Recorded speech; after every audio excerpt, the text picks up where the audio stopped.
Prince Harry has made explosive new claims overnight, accusing Buckingham Palace of betraying him and his wife.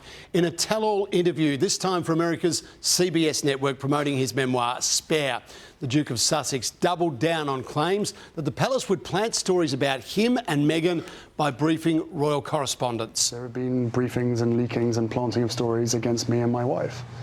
You know, the family motto is never complain, never explain. When we're being told for the last 6 years, we can't put a statement out to protect you, but you do it for other members of the family, there becomes a point when silence is betrayal.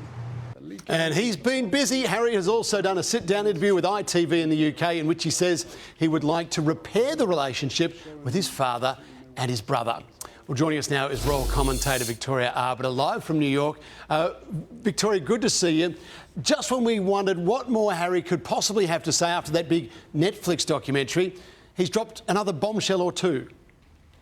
Good morning to you. Well, yes, hasn't he just? And it promises to be a very bumpy start to the year for members of the royal family. Both of these interviews are set to air on Sunday, which is going to be the 3-year anniversary of Harry and Meghan's departure from the royal family. And they are still talking. We've had the Oprah interview, the Netflix docuseries, the Me You Can't See for Apple TV, podcasts, editorials.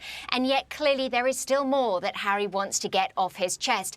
I have to point out this is going to be a very one-sided account, and I think it's quite interesting to note that for, I would say, several years, most of us in the media and certainly members of the public were very critical of Thomas Markle speaking out about Harry and Meghan. You may remember in August 2019, Meghan wrote to her father and said, please, can you stop talking to the press? And yet here we are having Harry talking to the media yet again, putting his side of the story out yet again, and William and Charles are going to have very little pushback.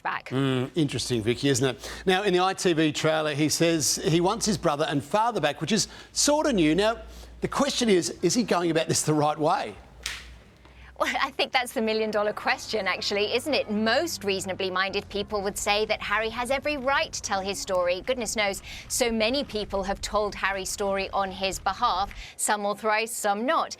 So, yes, Harry does have a right to tell his story, but I do question the motive here because telling your story and trashing your family are two very different things indeed. And as I mentioned before, neither the King or the Prince of Wales has any opportunity to push back. Now, Harry talks about wanting to reconcile with his family, but I think most would agree that there are other ways to go around reconciliation than airing your dirty laundry in public yet again. Yep, and Vicky, one thing we can be sure of is he is not done yet. Thanks very much. Talk soon.